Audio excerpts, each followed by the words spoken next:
Welcome back, everybody, for another deep dive. This time, we're going to be tackling a topic that's, well, absolutely crucial for any architect out there. Yeah, for sure. Whether you're already running your own firm, Right? dreaming of starting one, Mm-hmm. or just kind of curious about, the business side of design. We're talking about financial management. Already gritty. Yeah, exactly. And we've got a whole stack of resources here, all about how architects can, really get a grip on their finances. Not just to survive, but to thrive. Yeah, to thrive, exactly. Yeah. Not just to kind of scrape by, but to really build something successful and sustainable. Yeah, absolutely. It's so easy to get caught up in that creative side of architecture, right? Oh, yeah, definitely. I mean, that's why we all do it, right? It's the passion. But, got to be real. A successful practice, it needs a solid financial foundation. It's the business of it all. Yeah. Okay, so let's unpack this a little bit. One thing that really jumped out at me from all these resources is the focus on profit. I'll admit, as a creative person myself, the word profit, it always felt a bit, A little corporate. yeah, a little corporate. Yeah, a little icky almost. Yeah. But these resources really emphasize that, profit's not a dirty word in architecture. No, not at all. Like, it shouldn't be something we shy away from. Really, it's the lifeblood of your practice. Okay. Think of it this way. Profit gives you the freedom Yeah. to invest back into your business, Right. right? To weather those inevitable, industry ups and downs. Which we all know, those happen. Oh, yeah. Attract and keep top talent, right? Oh, sure. You're not going to attract top talent if you can't pay them, right? Yeah, definitely. And yes, even reward yourself. Okay. You're putting in the hard work. You deserve to see some return on that. Yeah, for sure. So, it's not just about, lining your pockets. Yeah. It's about building a sustainable future for your firm. Building something that's going to last. Exactly. What I thought was fascinating was how the source broke down the key uses of profit, like building a reserve, right? For those cyclical downturns, which, let's face it, the construction industry, it's notorious for those. Oh, absolutely. Things happen. Yeah. And having that cushion, it makes a huge difference. Totally. Having that financial cushion, that can be the difference between, surviving a slow period and having to make really tough decisions.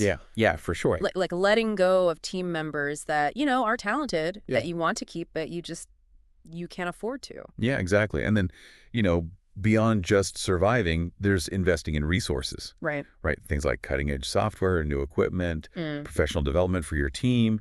All of that requires capital, which ultimately comes from profit. It all comes back to profit. And let's not forget about rewarding the people who make it all happen. Yes. The owners, the staff. Profit allows you to offer competitive salaries, bonuses, even profit sharing plans, which can be incredibly motivating for everyone involved. Oh, huge. Creates this positive feedback loop, right? Happy, well-compensated employees, they're more likely to produce great work, Yeah. which leads to more success for the firm. It's a win-win. Yeah, exactly. And of course, having those healthy profit margins, it makes your firm more attractive to potential investors if you're looking for capital to expand. For sure. If you're looking to grow, investors, they want to see that you're profitable, that you know how to manage money. It makes sense. So, okay, we've established profit is essential. But as an architect, where do you even begin with all of this? I'm guessing financial planning plays a big role here. Absolutely. Think of financial planning like creating a roadmap Okay. for your practice. It's about setting clear financial goals, projecting your revenue, and carefully managing your expenses. And that happens both in the short term, like with annual budgeting, right? Right. Keeping the lights on. Yeah, keeping the lights on, but also in the long term, thinking strategically about where you want your firm to be 5, 10 years down the line. Yeah, like what's the big picture? What's the big vision? Exactly. So both are crucial, right? Oh, yeah. Short-term planning keeps the lights on. Long-term planning makes sure you're heading in the right direction. You got it. One thing the source emphasizes is that financial plans, they shouldn't exist in a vacuum. Right. They should be directly linked to your firm's, strategic goals and objectives. What does that look like in practice? Well, let's say, for example, your firm wants to become a leader in sustainable design. Okay. Your financial plan needs to reflect that ambition, right? It might include allocating funds for, training your staff in the latest green building practices, maybe even hiring a specialist in sustainability, Okay. right? You'd also need to consider, the marketing costs associated with promoting your firm's, newfound expertise. Hmm. That's a great example Yeah. because it really highlights how financial planning, it's not just about crunching numbers. No. It's about, strategically aligning your resources Yeah. with your vision for the future. Exactly. But it's also important to remember that financial plans, I mean, they're not set in stone. Right. Things change. Things change. You need to be adaptable, especially in a field as unpredictable as construction, right? Okay. I mean, projects get delayed, material costs fluctuate, the economy throws curveballs. I mean, yeah, it's a volatile world out there. It is, and that's why it's so important to review and update your financial plan regularly, right? Yeah. It's a living document. It should evolve alongside your practice. Okay, so we've established profit and financial planning are key. But to really get a handle on where our money is going and how to manage it effectively, Right. I mean, we need to dive into the world of accounting, right? That's right. The numbers. You got it. Yeah. Now, I know accounting can seem a little intimidating, but it's really just about systematically tracking your income and expenses so you can make informed decisions. Informed decisions, that's the key. That's the key. The source does a nice job of breaking down the difference between internal and external accounting. Mm-hmm. So internal accounting is what you do within your firm Right. to manage your day-to-day finances. Yeah, maybe a staff member handles it, or a bookkeeper, or you're using some accounting software to keep everything organized. That's okay. So external accounting, that's usually when you bring in like an independent accountant. Right, typically for more specialized tasks. Yeah.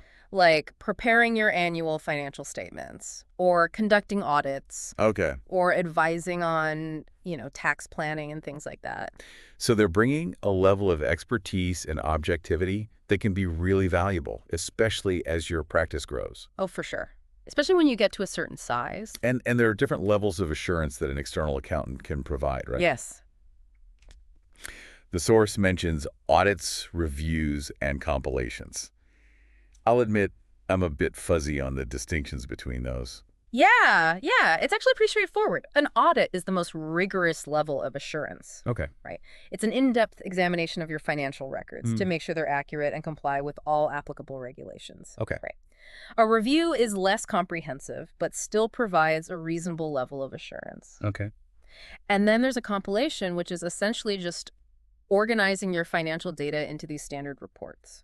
So how does an architect know which level is right for them? Well, it depends. It depends on a few factors, like the size of your firm, your financing needs, Okay. and any regulatory requirements. For example, a compilation might be sufficient for a small firm just starting out, right? Makes sense. But if you're seeking a bank loan Yeah. to expand your office or something, you'll likely need a review Okay. or even a full audit. That makes sense, yeah, depending on the situation. Yeah. So, okay, whether you're handling it internally or bringing in an expert, accounting relies on a system to record your financial transactions. Right? Yeah. The source mentions two main systems, cash and accrual.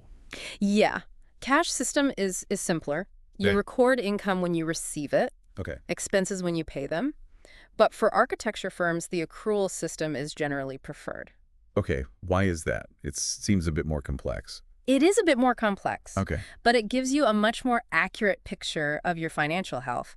With accrual accounting, you record income when you earn it, even if the payment hasn't arrived yet. Okay. And you record expenses when you incur them, even if you haven't paid the bill yet. Okay. So it matches your income and expenses to the period they actually relate to, Right. regardless of when the cash changes hands. Exactly. Right. And that's crucial for things like accurately tracking profitability, managing your cash flow, and making, informed financial decisions. Got it. All right. So we've got our accounting system in place. Now we need to understand the key financial statements, Yes. right? Those reports that provide a snapshot of our firm's, financial performance and position. You got it. There are three essential ones: the balance sheet, the income statement, and the cash flow statement. Let's start with the balance sheet, which is, can seem pretty basic at first glance, but trust me, it's packed with information. Okay, I'm all yours. All right, so the balance sheet is based on this simple but powerful equation. Assets equal liabilities plus owner's equity. Okay. Think of assets as all the resources your firm uses to operate and generate revenue.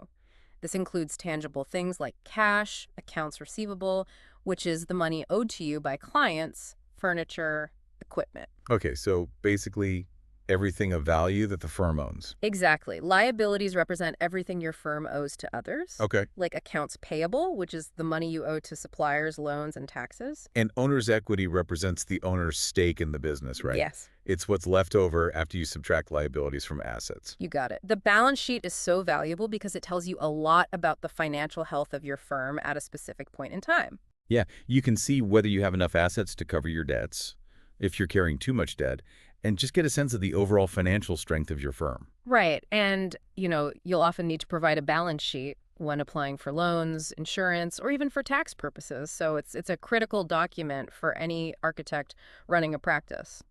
Okay, on to the next statement, the income statement, sometimes called the profit and loss statement. Right. This statement tells the story of your firm's profitability over a given period, Yeah. whether it's a month, a quarter, or a year. Okay. It shows how much revenue you brought in, how much you spent, and whether you ended up with a profit or a loss. So the basic formula is pretty straightforward.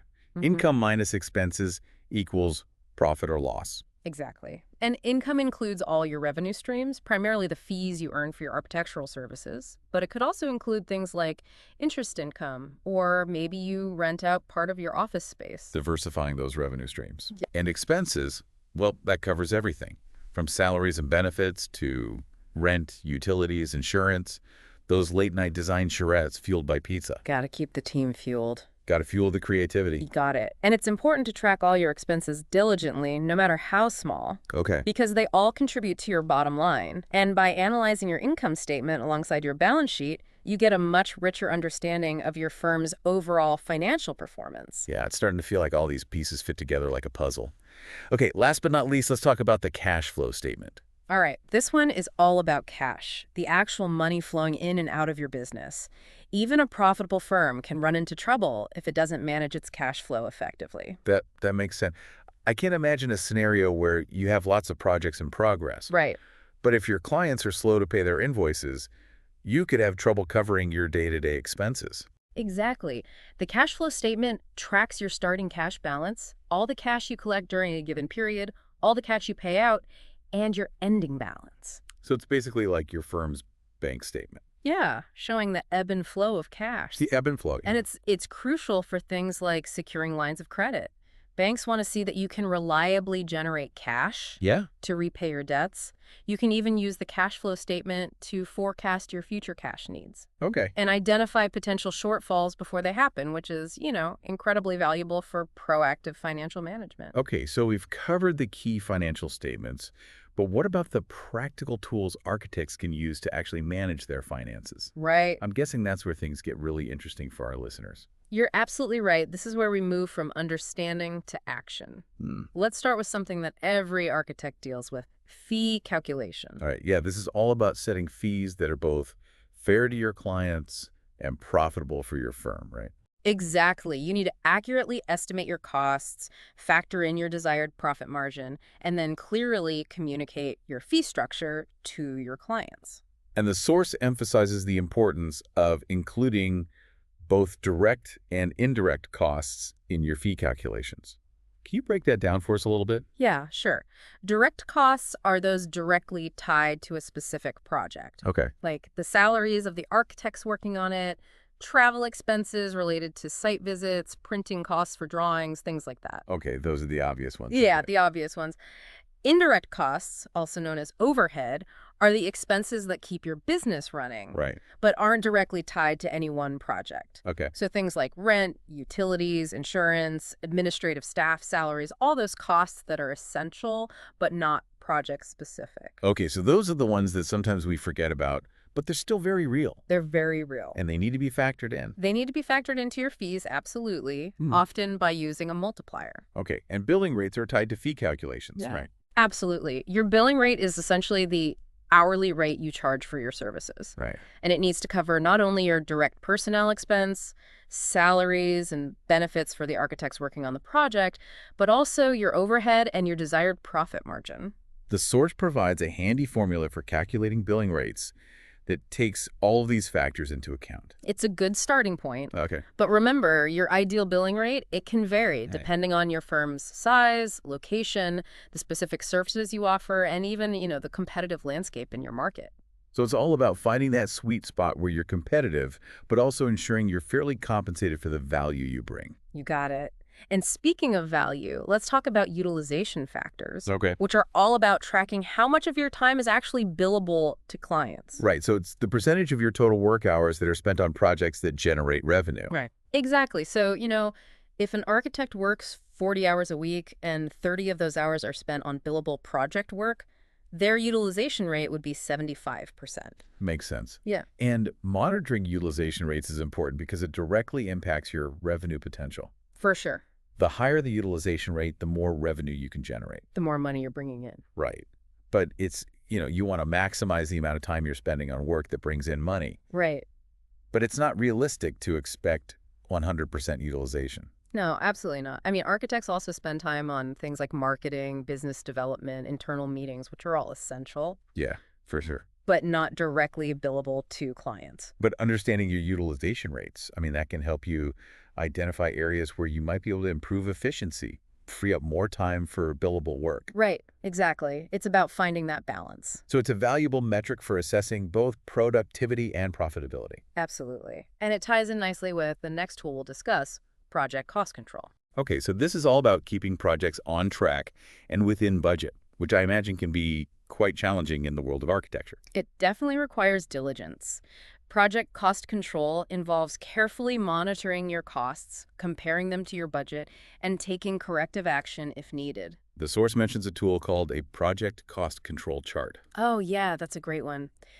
This chart, it helps you track key project metrics like professional fees, consultant fees, staff time spent, budgeted time, and even the profit or loss for each phase of the project. Wow, it sounds like a really detailed way to stay on top of project finances, but also quite time-consuming. It does require some effort, but the payoff can be significant. By monitoring these metrics regularly, you can catch potential budget overruns early on Right. and take steps to mitigate them, which is much better than getting to the end of a project and realizing you've lost money. Yeah, absolutely. I'm starting to see how all these pieces fit together. Accurate time tracking is essential for effective project cost control, which brings us to our next topic, time reports. Timesheets, as they're often called, Yeah. are how you track the hours you and your staff spend on different tasks and projects. They're not just important for project management and cost control, but also for accurate billing, right? You need to know how much time you're spending on billable work to ensure you're invoicing your clients correctly. Exactly. And speaking of invoicing, that's another crucial piece of the puzzle. Right, because you can do all the work in the world, Right. but if you're not getting paid for it, You won't be in business for long. exactly. Efficient invoicing and collection practices are essential for maintaining healthy cash flow. Yeah, I can already see how all this ties back to that initial emphasis on profit. Yes. It's not just about charging high fees, it's about managing your finances strategically at every step of the process. You got it. And to help you analyze your financial performance, there's another set of tools we need to discuss. Financial ratios. Okay, let's dive into those in part 2 of this deep dive. All right, let's talk financial ratios. Think of these as key performance indicators, like the vital signs of your practice's financial health.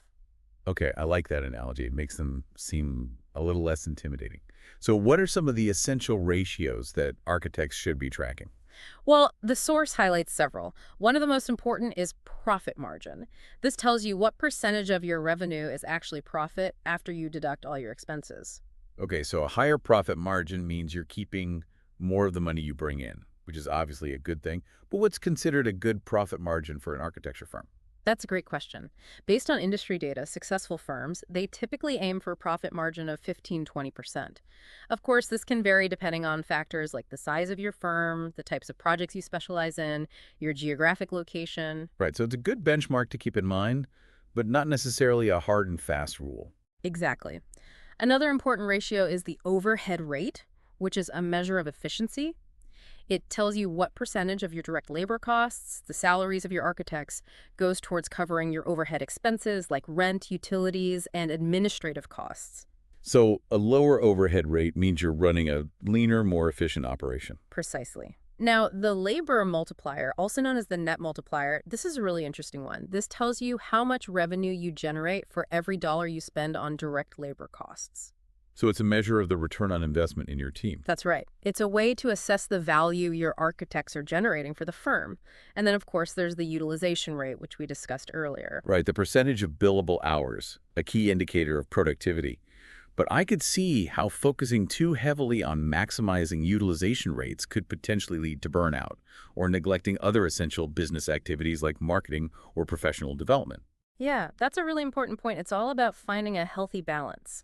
You want to maximize billable hours, but not at the expense of your team's well-being or the long-term health of your practice. Makes sense. What are some other ratios architects should be aware of? Well, the average collection period is a big one. This measures how long it takes you to collect payments from your clients. A shorter collection period is obviously better for cash flow, as it means you have more cash on hand to cover your expenses and reinvest in your business. Right, so if you're sending out invoices and waiting months for payments, that's a red flag you need to address. Absolutely. Now, two more important ratios focus on your firm's financial position: the current ratio and the debt to equity ratio. Okay, tell me more about those. The current ratio is a measure of liquidity. It compares your current assets, things you can quickly convert to cash, like cash on hand, accounts receivable, and short-term investments to your current liabilities. Debts you need to pay within the next year, like accounts payable, short-term loans, and taxes. So a higher current ratio means you're in a better position to cover your short-term obligations. Exactly. You want to make sure you have enough liquid assets to meet your immediate financial needs. And then there's the debt to equity ratio, which measures your firm's debt burden. It compares the amount you owe to lenders to the amount of equity you have in the business. So a lower debt-to-equity ratio generally indicates a stronger financial position. That's right. It means you're relying less on borrowed money to finance your operations, which can give you more flexibility and stability in the long run. Now, the key here is to track these ratios over time. That way, you can identify trends and potential issues, allowing you to make adjustments to your financial strategies before things get out of hand. They're like early warning signals for your business. Exactly. And remember, you don't have to go it alone. You can always consult with a financial professional to help you analyze your ratios and develop a plan for improvement. That's reassuring to know. Okay, we've covered a lot of ground with ratios. What other financial management considerations are important for architects? Well, attracting and retaining top talent is essential for any firm, and that means offering competitive compensation and benefits packages. Right, it's not just about finding talented architects, it's about keeping them happy and motivated. Exactly. The source mentions that compensation should be commensurate with ability and experience. It's about paying people fairly for the value they bring to the firm. That makes sense. Are there any resources architects can use to determine what competitive compensation looks like in their market? Absolutely. There are industry benchmarks and salary surveys available that can help you understand what other firms are paying for similar roles in your area. And remember, it's not just about salary. Benefits like health insurance, retirement plans, and professional development opportunities can also be a big draw for potential employees. It's all about creating a work environment that's both rewarding and supportive. Now, another crucial consideration, even if it's not the most exciting topic, is tax planning. Taxes are unavoidable, but I know there are strategies architects can use to minimize their tax liability. Absolutely, and this is definitely an area where professional advice is essential. A qualified tax professional can advise you on the best strategies for your specific situation, helping you take advantage of deductions and credits you might not even be aware of. The source material mentions a few different types of taxes that architects need to consider, including income tax, sales tax, and even corporate taxes if the practice is incorporated. It seems like a lot to keep track of. It can be, yeah. That's why having a trusted tax advisor on your team is so valuable. They can help you navigate the complexities of the tax code and ensure you're in compliance with all applicable regulations. Okay, last but not least, let's talk about the role of software in financial management. Yeah, technology has revolutionized the way architects manage their finances. There are software programs available for everything from accounting and bookkeeping to time tracking, invoicing, project management, and even generating those all-important financial reports. It sounds like software can help streamline a lot of those tedious but essential tasks, freeing up more time for architects to focus on what they do best, designing amazing buildings.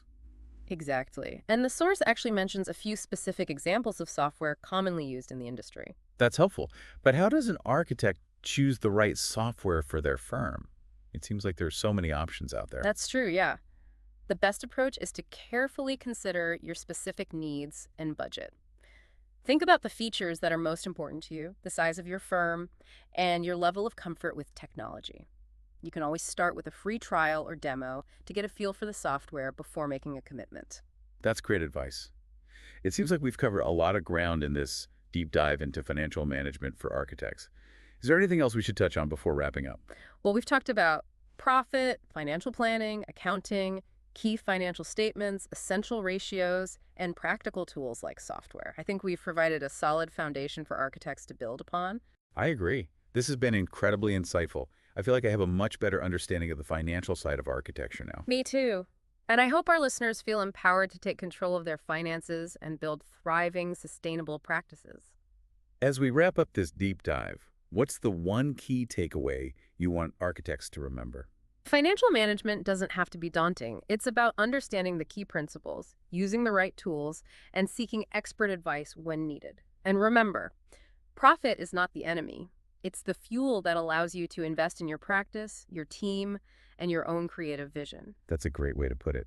As we leave you today, here's a final thought-provoking question.